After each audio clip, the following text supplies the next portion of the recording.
5 कहानियां जो आपको अपने लक्ष्य तक ले जाने को मजबूर कर देगी। Short motivational story in Hindi for success. 1 सफलता का रहस्य सुकरात। सुकृत मोटिवेशनल स्टोरी इन हिंदी। एक बार एक व्यक्ति ने महान फिलोसफर सुकरात से पूछा कि सफलता का रहस्य क्या है। What is the secret of success? सुकरात ने उस इंसान को कहा कि वह कल सुबह नदी के पास मिले, वहीं पर उसे अपने प्रश्न का जवाब मिलेगा। जब दूसरे दिन सुबह वह व्यक्ति नदी के पास मिला तो सुकरात ने उसको नदी में उतरकर नदी गहराई की गहराई मापने के लिए कहा। वह व्यक्ति नदी में उतरकर आगे की तरफ जाने लगा। जैसे ही पानी उस व्यक्ति के नाक तक पहुंचा, पीछे से सुकरात ने आकर अचानक से उसका मुंह पानी में डुबो दिया। वह व्यक्ति बाहर निकलने के लिए झटपटाने लगा, कोशिश करने लगा, लेकिन सुकरात थोड़े ज्यादा स्ट्रॉन्ग थे। सुकरात ने उसे काफी देर तक पानी में डुबोए रखा। कुछ समय बाद सुकरात ने उसे छोड़ दिया और उस व्यक्ति ने जल्दी से अपना मुंह पानी से बाहर निकालकर जल्दी जल्दी सांस ली। सुकरात ने उस व्यक्ति से पूछा, जब तुम पानी में थे तो तुम क्या चाहते थे? व्यक्ति ने कहा, जल्दी से बाहर निकलकर सांस लेना चाहता था। सुकरात ने कहा, यही तुम्हारे प्रश्न का उत्तर है। जब तुम सफलता को उतनी ही तीव्र इच्छा से चाहोगे जितनी तीव्र इच्छा से तुम सांस लेना चाहते हैं, तो तुम्हें सफलता निश्चित रूप से मिल जाएगी। 2. अभ्यास का महत्व। प्राचीन समय में विद्यार्थी गुरुकुल में रहकर ही पढ़ा करते थे। बच्चे को शिक्षा ग्रहण करने के लिए गुरुकुल में भेजा जाता था। बच्चे गुरुकुल में गुरु के सानिध्य में आश्रम की देखभाल किया करते थे और अध्ययन भी किया करते थे। वरदराज को भी सभी की तरह गुरुकुल भेज दिया गया। वहां आश्रम में अपने साथियों के साथ घुलने मिलने लगा, लेकिन वह पढ़ने में बहुत ही कमजोर था। गुरुजी की कोई भी बात उसके बहुत कम समझ में आती थी। इस कारण सभी के बीच वह उपहास का कारण बनता है। उसके सारे साथी अगली कक्षा में चले गए, लेकिन वो आगे नहीं बढ़ पाया। गुरुजी जी ने भी आखिर हार मानकर उसे बोला, बेटा वरदराज, मैंने सारे प्रयास करके देख लिए हैं। अब यही उचित होगा कि तुम यहाँ अपना समय बर्बाद मत करो। अपने घर चले जाओ और घर वालों की काम में मदद करो।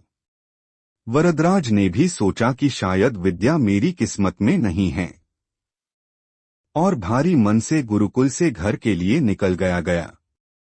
दोपहर का समय था। रास्ते में उसे प्यास लगने लगी। इधर उधर देखने पर उसने पाया कि थोड़ी दूर पर ही कुछ महिलाएं कुएं से पानी भर रही थी। वह कुएं के पास गया। वहां पत्थरों पर रस्सी के आने जाने से निशान बने हुए थे, तो उसने महिलाओं से पूछा, यह निशान आपने कैसे बनाए? तो एक महिला ने जवाब दिया, बेटे, यह निशान हमने नहीं बनाए। यह तो पानी खींचते समय इस कोमल रस्सी के बार बार आने जाने से ठोस पत्थर पर भी ऐसे निशान बन गए हैं। वरदराज सोच में पड़ गया।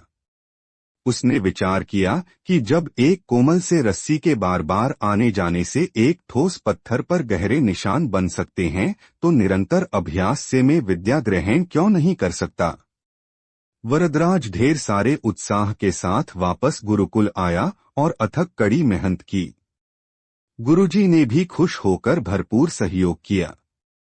कुछ ही सालों बाद यही मंदबुद्धि बालक वरदराज आगे चलकर संस्कृत व्याकरण का महान विद्वान बना, जिसने लघु सिद्धांत कौमुदी, मध्य सिद्धांत कौमुदी, सार सिद्धांत कौमुदी, गीर्वाण पद्मंजरी की रचना की।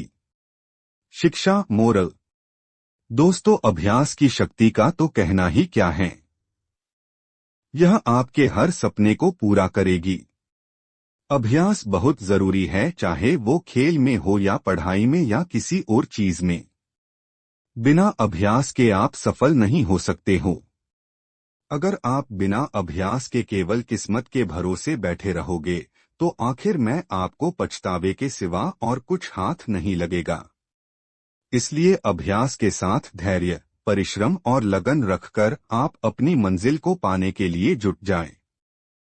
3 अभिनव बिंद्रा, जिद और जुनून ने दिलाया गोल्ड। ओलंपिक में भारत को गोल्ड मेडल मिलने से हर भारतवासी खुशी से झूम उठा। बिंद्रा की जिद और जुनून ने उन्हें इस मुकाम पर पहुंचाया है। बैंकॉक में हुए वर्ल्ड शूटिंग चैंपियनशिप में बिंद्रा की टीममेट रही इंटरनेशनल शूटर श्वेता चौधरी ने कहा कि बिंद्रा ने जो कहा वह कर दिखाया। श्वेता मामूली अंतर से ओलंपिक टीम में जगह बनाने में नाकाम रहीं। श्वेता ने बताया कि बिंद्रा ओलंपिक गोल्ड के लिए पिछले 4 साल से अनवरत मेहनत कर रहे थे। बिंद्रा ने जो कहा वह कर दिखाया। ऐसे बदली दुनिया। श्वेता बताती हैं कि एथेंस ओलंपिक के बाद अभिनव के व्यवहार में चेंज आया। एथेंस ओलंपिक में पदक हासिल न करने के बाद ही उन्होंने निश्चय कर लिया था कि वह अगला मौका बीजिंग ओलंपिक नहीं गंवाएंगे। एक स्मरण सुनाते हुए श्वेता ने कहा कि बैंकॉक में वर्ल्ड चैंपियनशिप के दौरान जब भारतीय टीम के अन्य शूटर शाम को शहर घूमने गए थे, बिंद्रा जिम में एक्सरसाइज कर रहे थे। शायद अभिनव को एथेंस ओलंपिक में पदक नहीं जीतने का सदमा ऐसा लगा कि उनके व्यवहार में काफी परिवर्तन आ गया। उसके बाद से वह रिजर्व रहने लगे। इसके पहले वह साथियों के बीच आकर हंसी मजाक करते थे। इसके बाद वह लगातार विदेशों में जाकर प्रैक्टिस करते रहे। अभिनव बिंद्रा, जिद और जुनून ने दिलाया गोल्ड। श्वेता ने बताया कि बिंद्रा ने स्वयं ही अपने लिए प्राइवेट कोच, पैथोलॉजिस्ट व फिजियो नियुक्त किया था। इसके बावजूद छोटी प्रतियोगिताओं में उनके मेडल न जीतने पर कई बार उनकी आलोचना भी हुई, परंतु उनको जानने वाले जानते थे कि अभिनव में वह क्षमता है जो वक्त आने पर बड़ी प्रतियोगिता में अवश्य दिखेगा। उनका टारगेट ओलंपिक ही था। 4 भारत रत्न प्राप्त डॉक्टर एपीजे अब्दुल कलाम। अब्दुल कलाम का जन्म 15 अक्टूबर 1931 को तमिलनाडु के एक गांव धनुषकोडी में हुआ था। इनके पिता मछुआरों को किराए पर नाव देते थे। कलाम ने अपनी पढ़ाई के लिए धन की पूर्ति हेतु अखबार बेचने का कार्य भी किया। डॉक्टर कलाम ने जीवन में अनेक चुनौतियों का सामना किया। उनका जीवन सदा संघर्षशील रहने वाले एक ऐसे व्यक्ति की कहानी है जिसने कभी हार नहीं मानी तथा देशहित में अपना सर्वस्व न्योछावर करते हुए सदा उत्कृष्टता के पथ पर चलते रहे। 71 वर्ष की आयु में भी वे अथक परिश्रम करते हुए भारत को सुपर पावर बनाने की ओर प्रयासरत थे। भारत रत्न डॉक्टर अब्दुल कलाम भारत के 11वें राष्ट्रपति बने। वे भारत रत्न से सम्मानित होने वाले तीसरे राष्ट्रपति हैं। भारत के मिसाइल कार्यक्रम के जनक डॉक्टर कलाम ने देश को अग्नि एवं पृथ्वी जैसी मिसाइलें देकर चीन एवं पाकिस्तान को इनकी रेंज में लाकर दुनिया को चौंका दिया। एक बार एयरफोर्स के पायलट के साक्षात्कार में 9वें नंबर पर आने के कारण कुल 8 प्रत्याशियों का चयन करना था, उन्हें निराश होना पड़ा था। वे ऋषिकेश बाबा शिवानंद के पास चले गए एवं अपनी व्यथा उन्हें सुनाई। बाबा ने उन्हें कहा, accept your destiny and go ahead with your life. You are not destined to become an air force pilot. What you are destined to become is not revealed now, but it is predetermined. Forget this failure, as it was essential to lead you to your existence. Become one with yourself, my son. Surrender yourself to the wish of God. बाबा शिवानंद का कहने का अर्थ यह था कि असफलता से निराश होने की आवश्यकता नहीं। यह असफलता आपकी दूसरी सफलताओं के द्वार खोल सकती है। तुम्हें जीवन में कहाँ पहुंचना है इसका पता नहीं। आप कर्म करो, ईश्वर पर विश्वास करो। डॉक्टर कलाम का जीवन हर उस नवयुवक के लिए आदर्श प्रेरणा स्रोत है जो अपने जीवन में एक असफलता मिलने पर ही निराश हो जाते हैं। डॉक्टर कलाम ने अपने सारे जीवन में निस्वार्थ सेवा कार्य किया। उनका राष्ट्र प्रेम और उनका देशभक्ति का जज्बा हर भारतीय के लिए सबक एवं प्रेरणा का पुंज है और हमेशा रहेगा। 5 महान गणितज्ञ रामानुजन धुन के पक्के। रामानुजन का जन्म एक गरीब परिवार में 22 दिसंबर 1887 को तमिलनाडु के इरोड कस्बे में हुआ था। उनके पिता एक साड़ी की दुकान पर क्लर्क का काम करते थे। रामानुजन के जीवन पर उनकी मां का बहुत प्रभाव था।